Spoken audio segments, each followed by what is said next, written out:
Okay, good evening all, and welcome to this AgriWebb session on grazing for improved welfare and improved emission rates. During this session, we'll discuss how good grazing management can really have an impact on the welfare of your sheep and thus their productivity. And while we're at it, we'll try and cover how we can manage animal welfare and productivity along with working towards more sustainable environmental practices. We'll hear from Nic Buckley, who's based over in California, and also AgriWebb Head of Sustainability, Matt Foulkes from the Black Mountain Farm Services, and Paddy Long, the Chief Exec at Ruumi, all discussing how we can secure a productive and happy legacy for farming's future. Just before we get started, there are a couple of housekeeping notes. This session will be recorded to watch back later, so as long as you're happy with that, please do stay on the call. There are Rosa points available using a code that I'll pop in the chat once we get going. And if you would like to ask a question, please use the Q&A and there'll be time at the end to answer them. And if you would like someone in particular to answer your question, then please do make that clear. On that note, I'll hand you over to Nic, who's going to give an overview of the global challenges that farming is facing in the terms of emissions, especially concerning livestock production. So over to you, Nic. Thank you so much. And hi, everyone. Great to meet you. Just throw up my slides here. As just an introduction, I'm an environmental scientist, and I have focused my career as well as my academic research on rangelands, grazing lands, livestock operations, really focused on climate action and also conservation opportunities, but what makes sense from the perspective of producers and farmers, whether it's financially or in terms of their long-term goals. So today I thought I would just tee things up by digging a bit into the connections between animal health and climate action, which often folks don't talk about, but there are some really interesting intersections here. As background, I think maybe everybody knows this, but we are absolutely experiencing a change in our global climate. This was the hottest decade on record. The past decade is hotter than any time in the last 100,000 years. Of course, the climate change impacts are being felt around the world, from California to Bangladesh to Africa, with changes in natural weather events and precipitation, as well as local natural disasters, natural events. So we have quite a large challenge on our hands. We have atmospheric carbon dioxide levels that are now around 420 parts per million, which is a 2 million year high. So this is kind of the context that we're sitting in. Of course, you hear about this a lot in the news. I put this picture here because this is where I live, and this was around 2020, right when the COVID pandemic started. We were being impacted .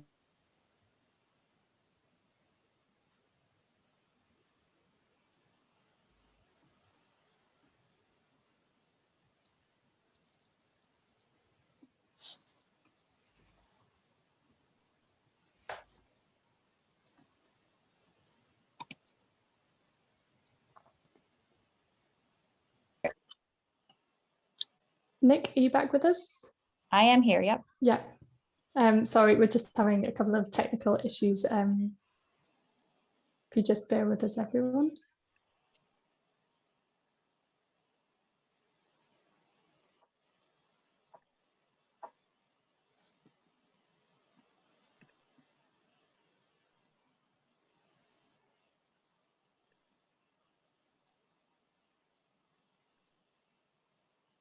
Do you need me to reshare my slides here? Yes, I think so. I can't see them. Can anyone else? No.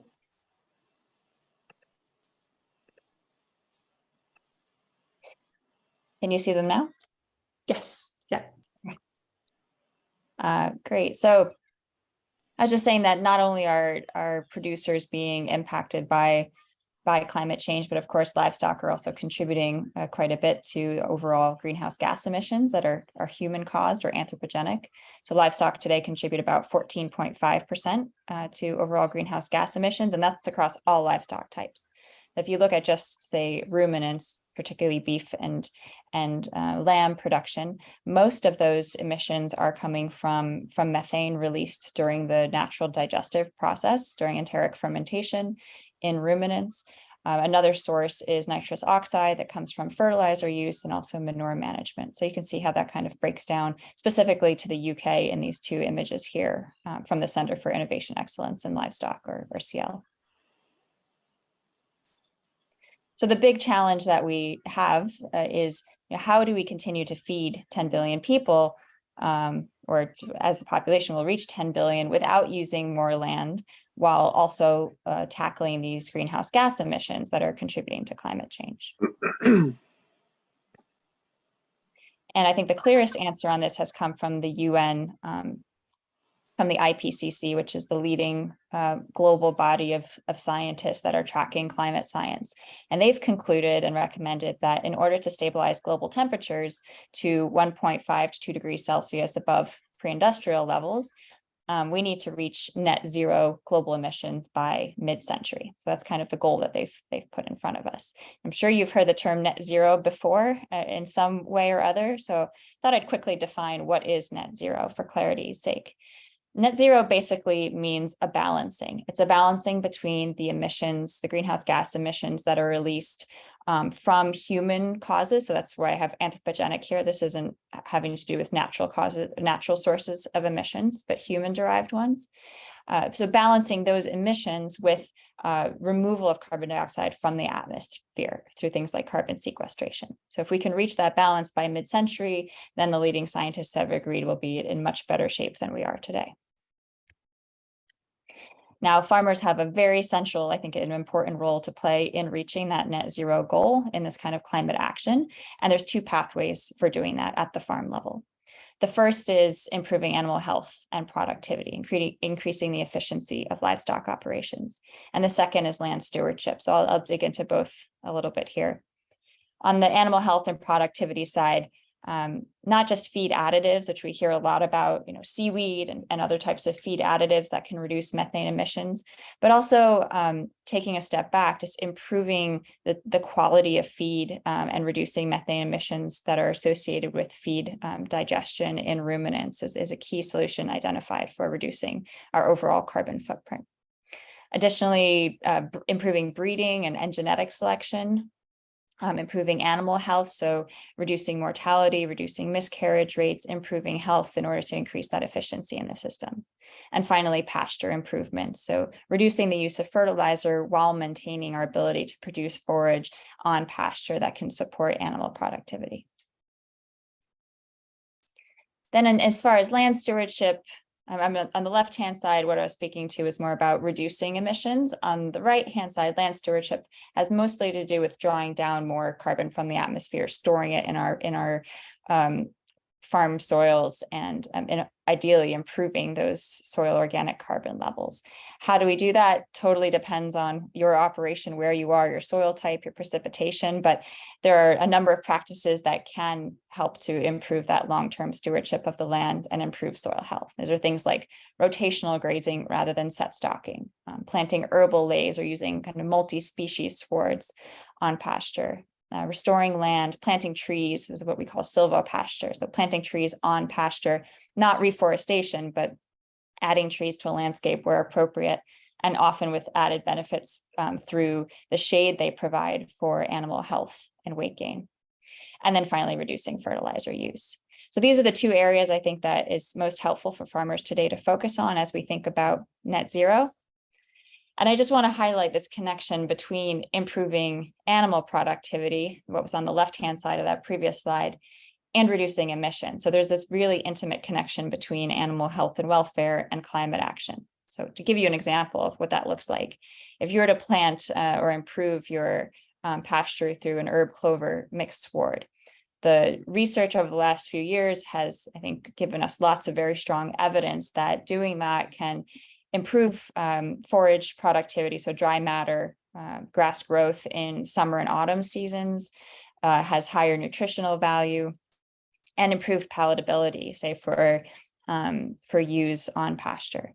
And all of those things then result in improved animal production, which, as we've discussed, can reduce the greenhouse gas emissions that are required overall to finish that animal. Now, anytime I talk to farmers around the world, I always do a local check, because often policies or white papers are kind of international in scope and very sweeping, and really any interventions or changes made at the farm level need to be regionally and locally appropriate. So talking about the UK specifically, given our audience today, here's the question: do the things that I've mentioned actually improve livestock performance or forage production in places like the UK, in a temperate oceanic region? So quickly checking the stats, checking the recent literature. Ruminants do contribute very significantly to the overall UK livestock emissions because of the strong presence of the beef and lamb industries in that region. So as you can see here, it's about 70 to 80% of overall emissions. And you can see that, the other sources in the chart here. So that's kind of the context that we're in.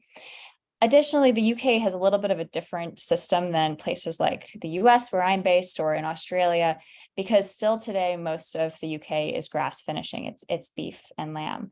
And what that means is that those products have a higher greenhouse gas footprint kind of naturally, because it takes longer to finish those animals. They're being finished on grass rather than grain. And so per kilogram of beef produced, there is more methane being released to the atmosphere. All that said, and there's many reasons why people might prefer a grass finishing system over grain finishing, besides just the methane footprint. But all that said, the UK has significantly improved that footprint, or reduced the footprint overall, through things like improved breeding and feed efficiency over the last few decades. And I wanted to point this out because today, as we sit here, the UK, the greenhouse gas intensity of British or UK beef is half of the global average. So I'd say it's quite strong. There's still areas for improvement, and that's what we're here today to talk about. So another kind of local check: what if we in the UK region were to move from a continuous grazing or set stocking system with a low diversity pasture, which is kind of the average in the UK today, and try to adopt a different type of grazing system, so a rotational grazing system with built-in periods of rest that allow for regrowth, and then also improve plant diversity on the pasture? What might be expected from a productivity perspective? So there's this great study that came out this last year from Oxford. It's a meta-analysis, or a meta-review, which means they looked at 115 different studies and kind of pulled together the findings from across those studies to make some large-scale conclusions. And these studies were from 9 countries, only countries that were oceanic temperate regions. So it didn't include where I'm sitting in the US, where we have arid regions and other dynamics going on. So this, I think, is most appropriate and relevant to UK farmers. And they looked at sheep and cattle growth rates with 2 interventions implemented: adoption of rotational grazing and planting of these herbal lays or multi-species swards. What they found was that both planting of these perennials, as well as building in periods of rest through rotational grazing, did increase dry matter or forage production at the field level. So that was a positive. Additionally, those rest periods improved daily live weight gain from a productivity perspective. And that's particularly relevant for high stocking density. So as producers increase the number of livestock in pasture, they could still maintain and improve that daily live weight gain through using rotational grazing. The effect is less significant in reverse if you don't have high stocking rates. So at low stocking densities, you aren't likely to experience that significant improvement in daily live weight gain by transitioning towards a rotational system. Other findings from this study I think are interesting are the improved leaf nitrogen concentration from that improved pasture diversity did improve daily live weight gain, and then also supported soil organic carbon and carbon sequestration. So I think there's some key benefits that have been identified through these controlled studies in a variety of regions that are really interesting for UK farmers to be thinking about. And then I'll share this: the Center for Innovation Excellence in Livestock released a report this past year that's available online. I encourage everyone to look at it. It's called Net Zero and Livestock. And they basically said, or they modeled, what would happen if farm beef and sheep operations were to implement all of these different types of interventions I've talked about, how much of a reduction could we actually see in our carbon footprint? On the beef side, they found about 37% reduction, which is significant, and on the sheep side, about 38%. So similar expectations for that carbon footprint reduction, with the types of interventions bulleted here. If you increase the number of calves reared, if you reduce the slaughter age, if you use feed additives or methane inhibitors, and change your nutrient management, these things can have actually quite a significant impact as a whole. So I'll leave you with this as we move through the rest of the discussion. I think there's 4 key takeaways here. The first is that there are significant intersections between working on improving your herd health and productivity with climate action, with trying to reach net zero or develop low carbon beef or lamb products. Those things are very much tied together and can have co-benefits. Secondly, every farm is different, every operation is different. So I'd encourage you to today try to do a baseline of where you're at in terms of your overall greenhouse gas footprint. Get that carbon audit, identify your own hotspots of where the biggest emissions are most emissions are coming from, and where you might be able to make some changes. Third, then adopt some new practices, but not all of them, right? Try 1 or 2 things that are aimed at either herd health or productivity or improving sward productivity, things that really make sense for you given your resources. And then finally, I can't emphasize this enough. It's really important that you track data as you go through this process. Tracking stocking rates, grazing movements, carcass data, profit, so that you can really understand in a year and 2 years over time how those specific practices that you implemented on your own operation have impacted your profit, your productivity, and then you can test over time what makes the most sense for you. And I'd very much encourage you moving away from the kind of notebook type of data collection where you really can't calculate insights or make charts, to something that's more dynamic that will allow you, using a software. There's a lot of options out there beyond AgriWebb, but including us as well, where that can help to support that analysis and really decision making at the end of the day. So I'll stop there, but I'm excited to take any questions folks have and dig into this further. Thank you. Thanks very much, Nic. That's really set the scene and certainly given us some food for thought. I'll pass on now to Matt, who's going to discuss how planning ahead on nutrition, especially quality grazing, can really improve welfare and productivity of livestock. So over to you, Matt. Okay.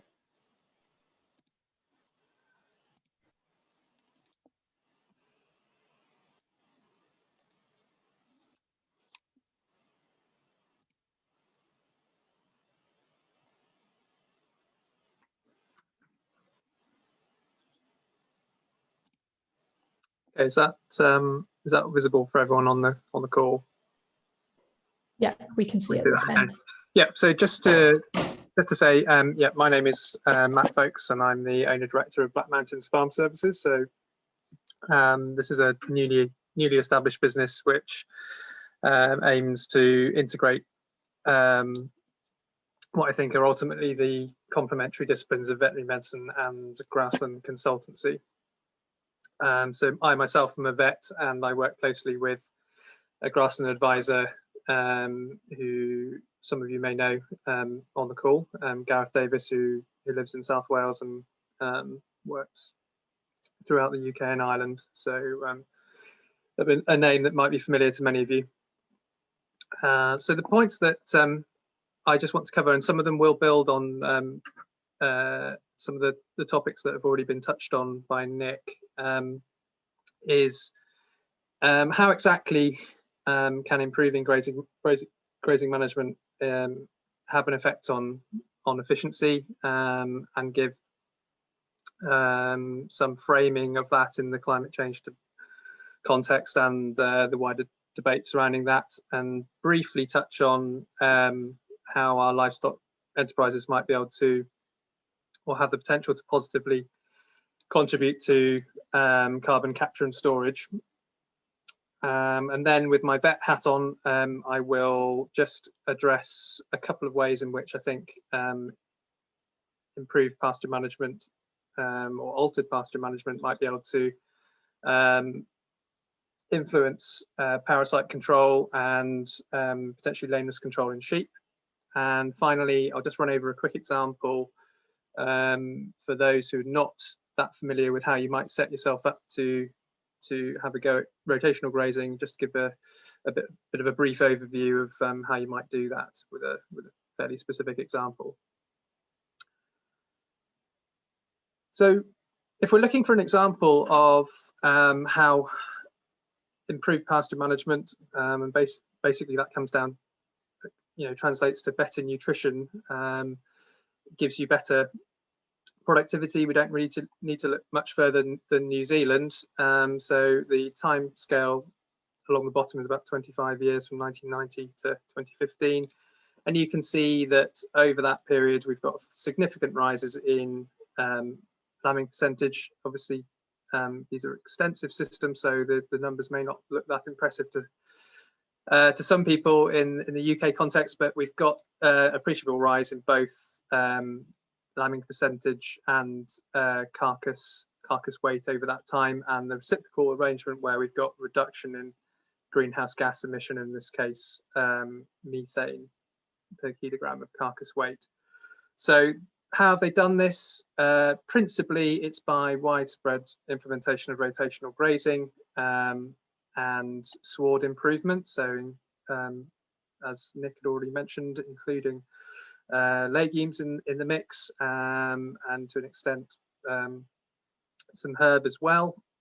So we get use in better body condition at critical times in the year, enhanced reproductive performance, so more often getting twins, and the same improvements in grazing quality give us the better growth rates with lambs and better carcass weight at the end of the process.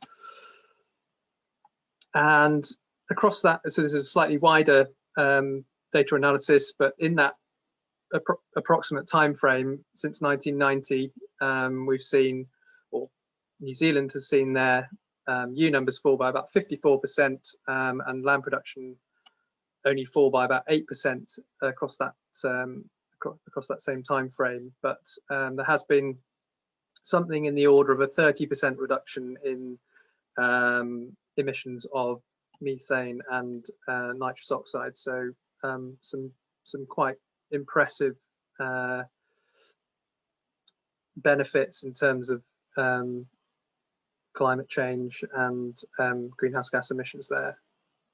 And just to drill down onto or into some of the detail with regards to how better growth rate in particular can give you a benefit in terms of reduced emissions. So simply by increasing your daily live weight gain from this example of 100 to up to 300 grams per day, your day spent on farm is reduced by 2/3. The energy in terms of feed that lamb needs to finish is just under halved, and we're getting essentially a halving of that grams of methane per kilogram of live weight gain. So a fairly stark example of how better growth rates can give you significant gains in terms of reduced feed cost and the added benefit of reducing your impact on greenhouse gas emissions as well. So just carrying on with the New Zealand theme, they're looking at directly taxing their agricultural sector. So that's partly because their principal contributor to greenhouse gas emissions is their agricultural sector. So they're having to make fairly tough decisions on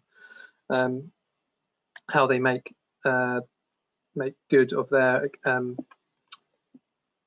agreement to the Paris Climate Accord. So they're looking at taxing greenhouse gas emissions directly. So if you've got poor performance, you may end up with shouldering a significant burden financially with that. So doesn't look like it's happening in the UK yet, but it may well be that these type of regimes come along in time. And just to touch quickly on soil soil carbon, I think we're hopefully in a better position than those in the arable sector, because it looks as if where this has been looked at in this example, New Zealand, that soil organic matter and soil carbon is at least comparable to that of the indigenous forest which it has replaced. And when you extend that out to when it's managed under rotational grazing systems, then we should really have a fairly healthy equilibrium with respect to soil carbon, and that hopefully stands livestock businesses in fairly good stead when it comes to looking at carbon auditing, and that's something I think Paddy might elaborate on in his section. So what about impacts on parasite control? If we adopt slightly altered or enhanced grazing management policies, we know that parasite control, particularly in this example, the sheep sector in the UK, is a you know, it's not insignificant amount of money we're talking about here. So are there things that we could be doing if we look at what we know about the parasite life cycle that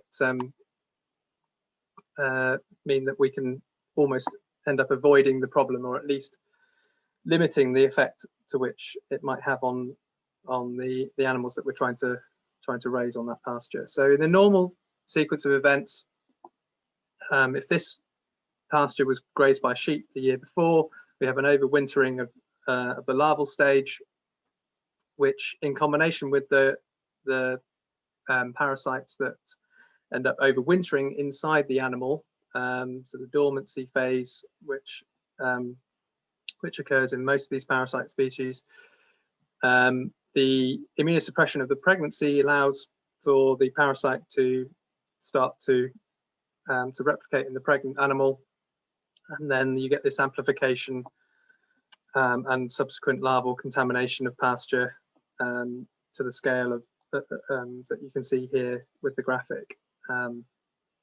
So the farms that I generally deal with have both cattle and sheep on their grazing platforms. So if you were to imagine that cattle were grazing this hypothetical block of ground the year before, then you have sheep moving in the following spring. That larval hangover, if you like, is of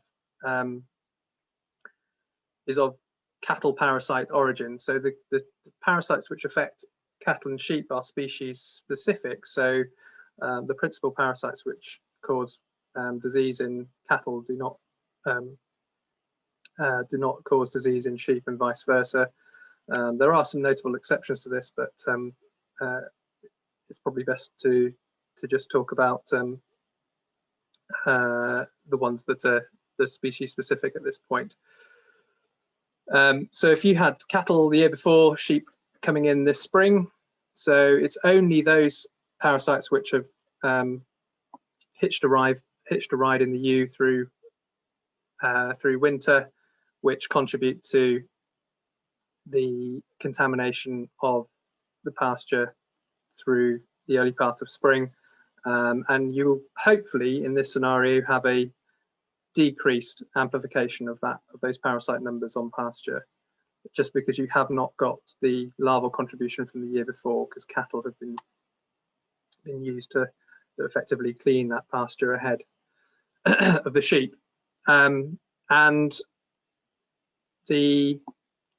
So in this example, the cattle parasite load on this pasture, because it doesn't have the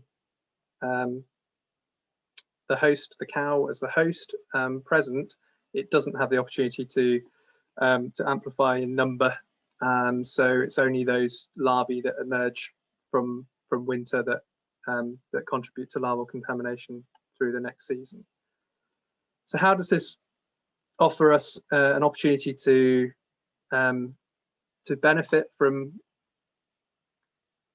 having reduced the larval number? So if you imagine a scenario where you're weaning lambs, maybe sort of end of June, July time, we can then, if we've got cattle and sheep grazing specific blocks of land, we can send those weaned lambs onto an area that has been principally grazed by cattle in the first half of the grazing season, and the larval challenge which those lambs then face is equivalent to this purple line. So it's just the larvae that have managed to overwinter. So we've effectively created a safe grazing, or a safer grazing environment for those lambs. And the same is true if you were thinking about calves and sending them to an area where sheep had grazed. And how about lameness? For another example, I think anyone that's had any dealings with sheep will know that they go lame, and it's a significant user of antibiotics. So treatment is costly, and it's something that's under focus in our farm assurance programs. So we're looking at ways of reducing our antibiotic usage, and I think some of these steering groups that have looked to set targets are quite ambitious, and I think we're probably if we're honest with ourselves, we're probably missing some of these targets by a long shot at the moment. But just to give you a bit of an idea about how I think moving to a sort of more rotational grazing style of management of pasture can benefit our impact on lameness in sheep. So this is a pasture that's not that far from where I live in Talgarth in Powys, and you can see this is an area that I know is predominantly set stocked throughout the year with sheep, and you get the sheep creating tracks in the pasture, just going between in this case a water, where they can access water, and then an area under a tall hedge where they sort of create a camp. So if you have a lameness outbreak, these areas become hotbeds of infection. So animals that are not yet lame will get exposed to bacteria and potentially become your next new case. But what do we know about the longevity or the survival of the principal causes of, or in this case, foot rot in sheep? They don't survive in significant numbers on pasture beyond about 12 to 14 days. So if you imagine most of our rotational grazing systems wouldn't return to the same pasture within sort of 24, 30 days, maybe. It might be shorter than that, but probably no shorter than 21.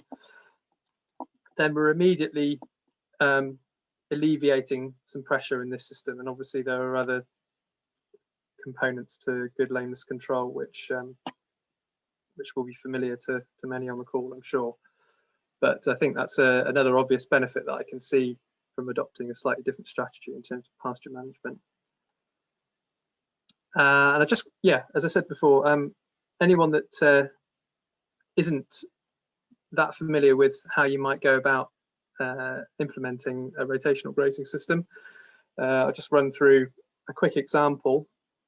And I think it's useful to always bear in mind that it's easy to be over ambitious. So I think it's worth starting with something that might be an achievable goal, and just find your feet with it first. So have half an eye on that.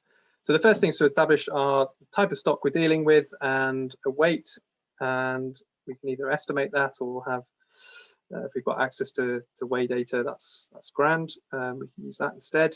and then have in mind when it is we're going to be grazing this block of land. So a date when we might be turning out, and then if it's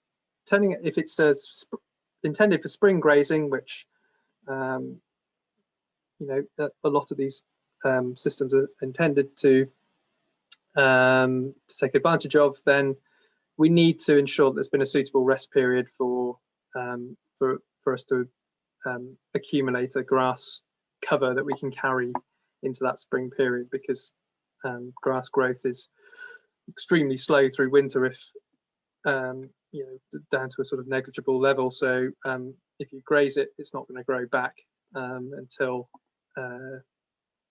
spring. So we need to carry something over, and a good minimum target is probably 2,200 kilos of dry matter per hectare, and that's probably roughly 7 centimeters if you're using a sward stick. So just a real world example that I ran through with someone the other day. They wanted to maybe try something this coming spring. So they wanted to use roughly 100 what they think will be single bearing ewes, based on historical scanning information. So we're estimating a ewe weight of 70 and a very conservative lamb weight of 25 kilos. So I think it's always useful or helpful to be very conservative with that number, because we're making often a very a series of assumptions about how much grass we might have, and we don't often know the characteristics of grass growth on the land that we're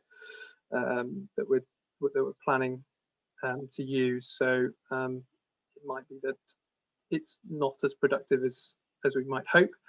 So be conservative, and you're less likely to run out of grass, and the system falls on its face, and we're seen to fail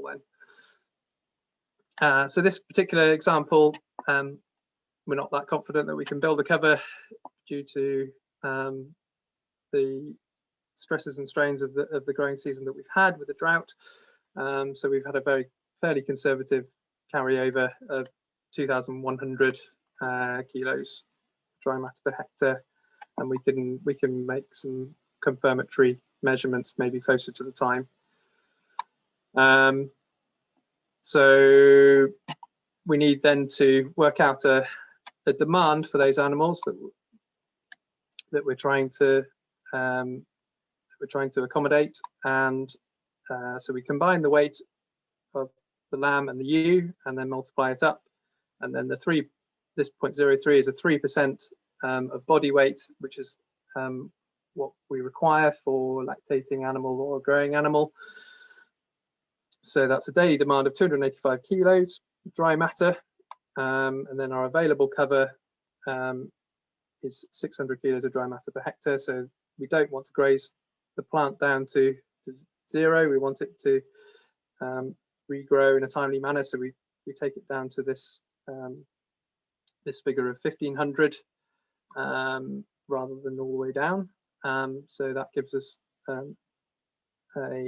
what's called an available cover of 600 kilos. So that's going to each hectare is in this scenario is going to supply our demand for around 2 days, about 2.1 days. On a 30-day rotation, that's going to mean you need just over 14 hectares. And if we're thinking, right, well, we're not sure about regrowth, we might have an extremely cold spell, you name it, there might be some problems that we encounter along the way. You know, you might want to give yourself a slightly larger area for delayed regrowth, so maybe 16.5 for a 35-day rotation. And then, yeah, it is basically pasture regrowth which determines when you can re-enter that first paddock.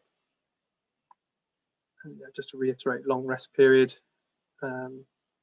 is advisable if we're not sure about our ability to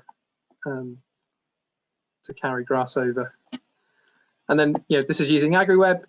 get an overview of the farm, discuss where might be appropriate in terms of infrastructure to set yourself up with a suitable number of paddocks. So we want a minimum of 6, and we want to try and make sure that they're of reasonably equal size. So it's all usually helpful to use existing field boundaries if possible, and if we need to split larger fields to make them equivalent to some others, then we need to do that. And if we need to move infrastructure to accommodate those splits, then we need to make provision for that. And you could actually split that field in a diagonal fashion, so you didn't have to move the water. But it's better to try and keep fields of a sort of oblong shape rather than having acute angles, just because the grazing efficiency is maintained if you don't have those blind corners. So yeah, I'm sorry that was a bit of a rush through, but that's all from me. Thank you very much, Matt. There's certainly some food for thought there as well. A lot of information, so I'm sure we'll have a lot of questions. And just a quick reminder that if you do have any questions, please do put them in the Q&A. It's a really unique chance for you to ask the experts. So I'll hand over to our final speaker, Paddy Long from Ruumi. And he's going to talk to you about how to make the most of technology and how it can enable better planning for grazing availability throughout the year. So over to you, Paddy. Sure. Hello, good evening. And yeah, thanks very much for having me. I will go at a reasonable speed. If you want me to speed up at all at any stage, just tell me so that we can get through it. I can sort of adjust as we go. So to share my screen, can everybody see? Hopefully. Yeah, great. Yeah, so we're Ruumi. We're a tech company, and we ultimately finance farmland regeneration. We believe that great grassland management is the key to the healthiest farm with the lowest costs and fattest profit, if you'll excuse the play on words there. We have 2 offerings. We have a grazing app, which uses a combination of satellite readings, machine learning, grass growth prediction, and farmer input as well. And this is going to be the focus of what I talk about tonight. So this is to really help you manage those rotations, and in fact, covering a lot of what Matt has just talked about. So it's really nice to have some of those examples, and maybe we can bring it to life. Our other offering is that we have an emission reductions program, which farmers can follow over 5 years. And we actually pay farmers through a very, very high quality carbon credit scheme to get their farm into the healthiest state with the lowest inputs, the lowest costs, and the best quality produce with the highest profits. And that's Ruumi's goal, is to get the farm into the best possible, most sustainable state. The money we pay you is to help finance and support the transition. So to look at our grazing app this evening, and the grazing app is free for anybody to use. The key principles in terms of making the farm more sustainable are that it's used to improve grass utilization, and therefore putting more carbon back into the soil, and so you get the soil's natural productivity back, and to reduce the inputs you need, so to reduce the amount of artificial fertilizer you need, and also with that increased growth of forage, reduce the amount you need to spend on artificial feed or concentrate feed in the winter as well. So we're going to cover the following points in what's going to be a whistle-stop product demo. So the software is used to identify decision points early. So through our research, we understand that if you take the sooner you can make the right decision for your platform, the better or the less harsh the knock-on results. So if you identify that you need to take out a field for silage, or you need to change your rotation speed, or you need to hold your animals back a bit, then the knock-on effects of this and your platform, your grass growth, are huge. we've got a grazing wedge built in, so you can dynamically adjust your decisions as you go.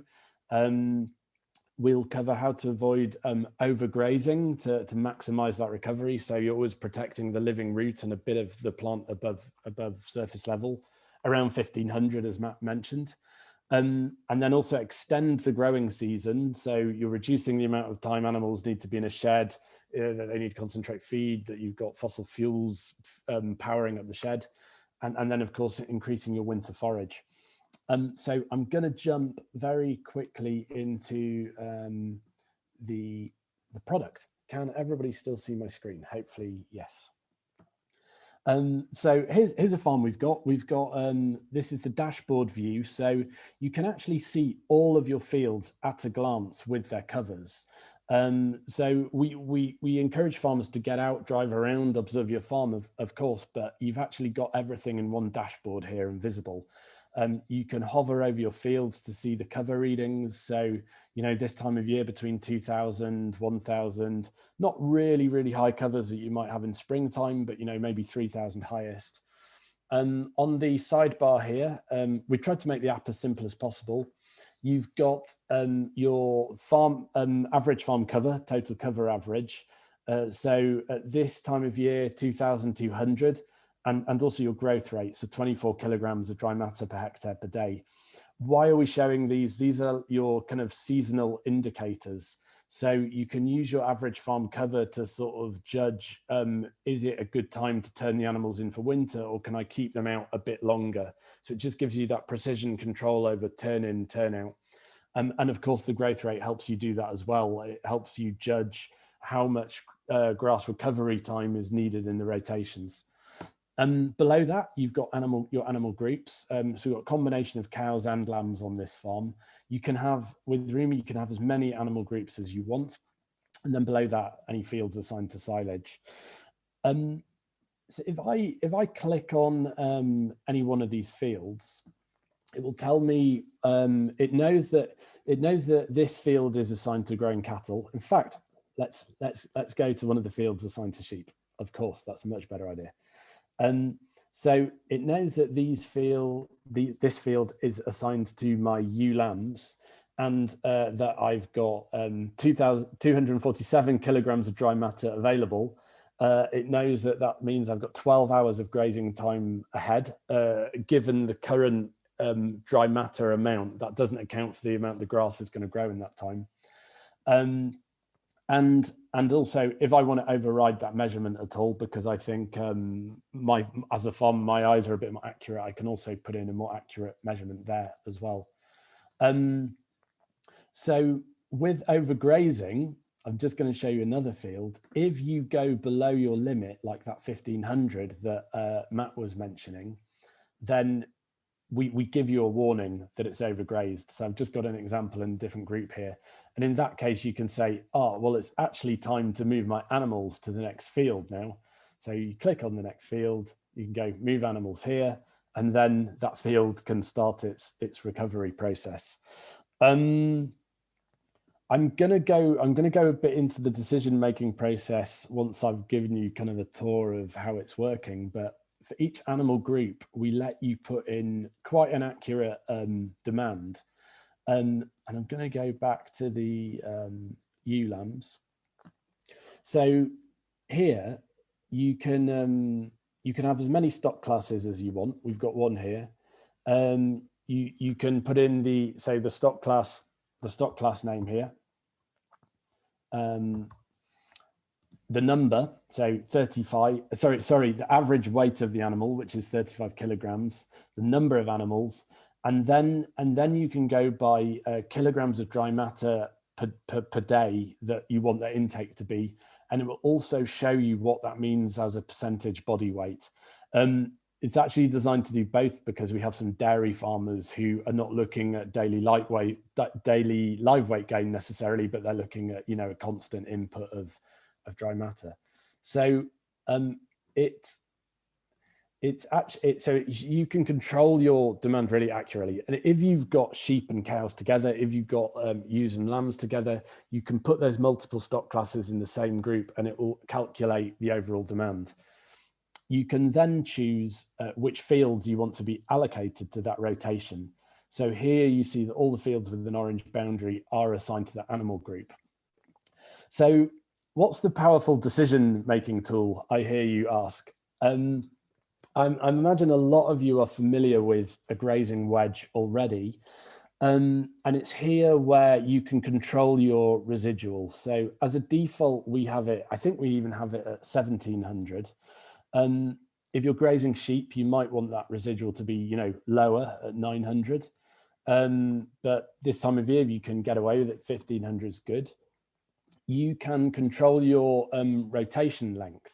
So making sure that you give these fields enough time for the grass to recover is really important. And of course, this time of year, we see the growth rate is that much slower. You want a slower, a longer recovery time and a slower rotation. So you can play about here. You know, in May, you might have 21 days. This time of year, potentially more like 35. We show you the grazing days ahead across the rotation. So at the moment, we've got about 39 here.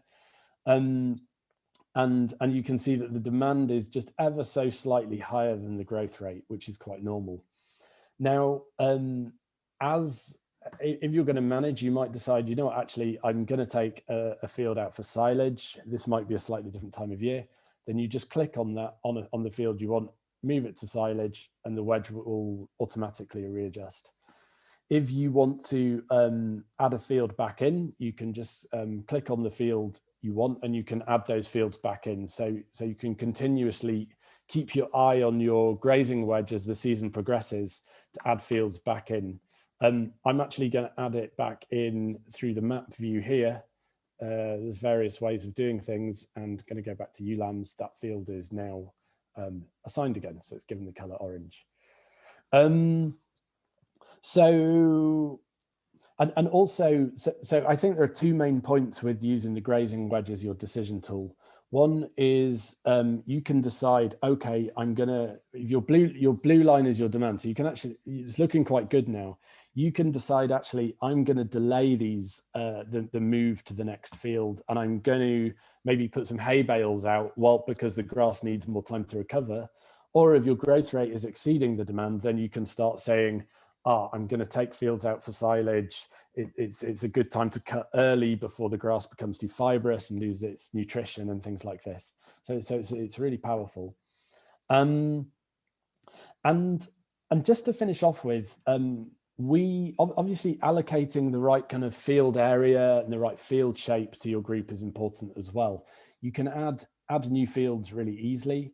And if you want to edit a field, we've also built that capability into. So let's say you want to split this field in half, simply move the control points down. You would then hit save, and it should recalculate the dry matter value pretty quickly. This is happening live. It did work. That's good. It nearly always does. I wasn't worried. And you can draw in a new field, so you can quickly kind of configure your field allocation. We very excitingly are integrating with AgriWebb at the moment. It's our very first step, but shortly, and we've tried it with the first farmers, if you're an AgriWebb farmer, you can sign up for Ruumi through AgriWebb and import all of your field geometries into Ruumi. So you actually wouldn't need to draw your fields in afresh, which is a fantastic benefit. Very open to questions at the end. I'm going to wrap up the kind of product demo there and jump quickly back into just the final few slides. But I appreciate, you know, it's a big topic and there could be questions. Please do have a go with our grazing app. You can sign up for free. Go to www.ruumi.io.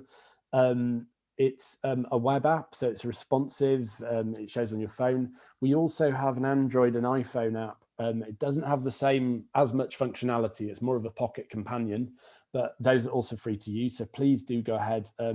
We love hearing from you. We love your feedback.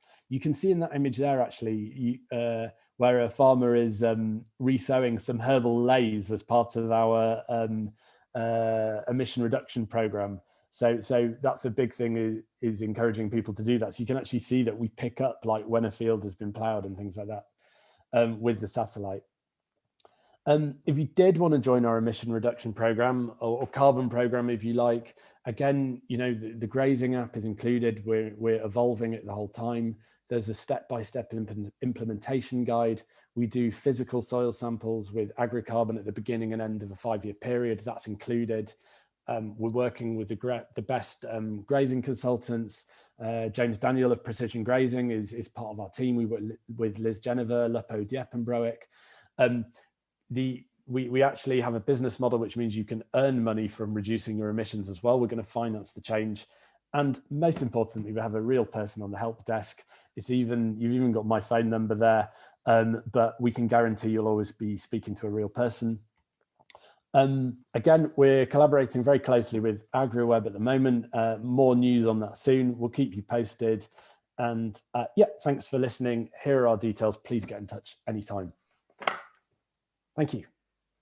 Perfect. Thank you very much, Paddy. Some very interesting presentations from all three of you.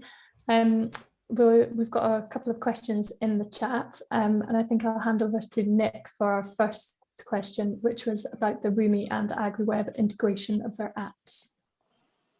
Yes, and that's a very exciting development. I'm glad that Paddy brought that up. So for folks who are using AgriWebb and we're curious about streamlining their access to Ruumi's services that Paddy's been talking about, we're working very actively on the integrations today. And for people on AgriWebb, they will be able to pull in those estimates from Ruumi of paddock level above ground biomass, so kilograms of dry matter per hectare, right into AgriWebb, so that they can see that at the same time as they're managing the rest of their operations through the software platform. And Paddy can maybe share details on this, but it will also be updated periodically based on the latest satellite readings. So I think that's incredibly cool and cutting edge, and it's really one of the most exciting developments in the industry that I've seen globally. But we're thrilled to be partnering with Ruumi on this. Yeah, really excited. And, you know, we're setting up the first kind of 5 or 6 farmers as we speak, and we've got it working. It's just doing some user testing, ironing out some kinks, but it will be, yeah, it's almost there, and it's nearly ready to go, which is really cool. Brilliant. We've got another question in the chat, and I know you've answered this one in the chat, Matt, but just for the benefit of everyone else, what part of the New Zealand performance improvement in lambing percentage and kill weight would be through flock genetic improvement rather than grazing strategy? Yeah, I mean, I don't know is the short answer, but from listening to analysis from people that, you know, are close to that subject in New Zealand, it's asserted that it was the improvements in grazing management that was the sort of game changer in that set off that trend, and it may be that genetics and other breeding technologies have contributed to the continued upward trend. I'm not sure, to be perfectly honest, but it feels like the grazing management and improved nutrition, getting used in the correct body condition was the sort of the game changer. Brilliant, thank you. One more for you, Matt. How could rotational grazing help tolerate periods of drought, and how would we plan better throughout the year? It's a good question. I think anecdotally, where I've seen herbal lays, so a combination of maybe 3 species, grass, a clover and a herb, you do notice that particularly the herb will hang on in a drought, and it's interesting to look at some of the plant science. I mean, I'm not a plant scientist by training, but if you look at the effect on particularly overgrazing on on the majority of plants, so if you overgraze them, they're sort of you like, instinct is to keep trying to put up a new leaf, and that's to the detriment of the root structure of the plant. So you get a shallower and shallower root in response to overgrazing. So actually managing the grazing so that the plant isn't stressed means that you're probably going to get greater rooting depth, and getting greater diversity into the sward with naturally deeper rooting species. I mean, lucerne would be the most extreme example, and there are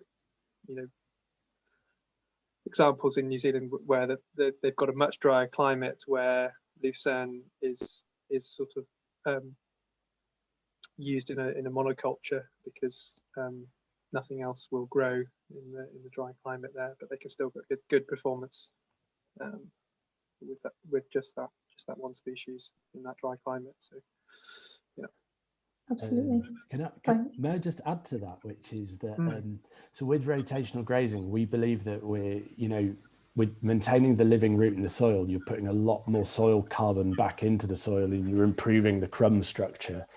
But also, if you, like Matt says, if you put a herbal ley in with lots of diverse species with different root depths, then you'll improve the soil crumb structure even more, and you'll get much better soil moisture retention as well. So that can like sustain itself much more easily through drought. And then also when the rain does come again, you've got much better water infiltration rates as well. So those two things combined are really powerful. I hope that fits with what you're saying, Matt. Yeah, no, I concur. I think that does stand to reason. I think that you'd expect to get those better infiltration rates and soil structure. Brilliant, thanks both. That leads us quite nicely onto the next question, which is probably for you, Paddy and Nic. What technology is used to calculate the grassland growth within the Ruumi app? Yeah, okay. So we get our data from European Sentinel-2 satellites. I believe there's 2 of them. And they update readings. They pass every 5 days or so, and they'll update readings on either cloud-free or partially cloud-free days. So we've actually built some algorithms which mean they can update the readings even if it's partially cloudy. Then we have sort of a grass growth prediction model as well. And it's usually, at the moment, we're calculating grass growth according to the growth since 5 days ago versus today. I am not the computer software engineer or the deep tech machine learning expert, which is Danny, our CTO, can have more detail. But then there's another layer as well, which is we're doing lots of ground truthing experiments and pilots with farmers across the UK. But we know we still have a fair amount to learn. And so we allow farmers full manual control over the app as well. So for example, there are so many little adjustments that need to be made if a farmer's used more fertilizer or they've got different soil types or the management, that ultimately the farmer is the real expert. So it doesn't rule out the need for a plate meter or something like that. If you want to get the best use out of our app, you can use Ruumi to do kind of a lot of the heavy lifting. So it will give you an indication and a rough idea of what's going on your fields. If you want to just top it up and get that accuracy in there, then plate meter readings are a really good way to do that. But we would say don't judge everything against a plate meter, because plate meters can be really get more inaccurate the higher the covers, and if you've got multi-species swards, then a plate meter is not going to do that for you either. Yeah, it's really that combination of parts, and we've got our models are learning and improving in accuracy all the time as well. Brilliant, thank you very much. Another question, can you automatically upload the maps from your RPA maps? Is that for me to Ruumi, I guess? Yes. Yeah. You can't do it automatically. If you let us know, we can do it manually for you. It's a bit of work on our side, but yeah, just let us know, we can do it, of course, no problem. Brilliant. Another question for you, Paddy. Does the Ruumi app cover the whole of the UK? Yes, yes, it can, and Ireland as well. Okay. Yeah. Perfect. We've just got one more at the moment, so I would encourage you, if you do have any questions, just get typing.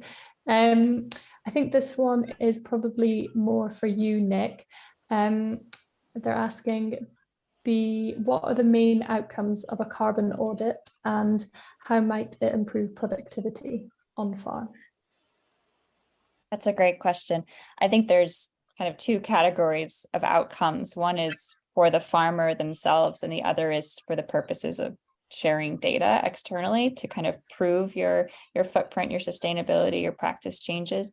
So for the first, the idea is to understand better your own sources of emissions, which are based on fertilizer use and manure management and pasture management and livestock type and breed and class and all these details that are very much farm level. So you'll have a much more accurate picture of where you stand today as an operation, having done that on your own property, and then that can help with identifying the specific things that you won't be able to mitigate or reduce all of your emissions, right? So finding those ones that are maybe the biggest categories or the ones that you think are the lowest hanging fruit that you can tackle.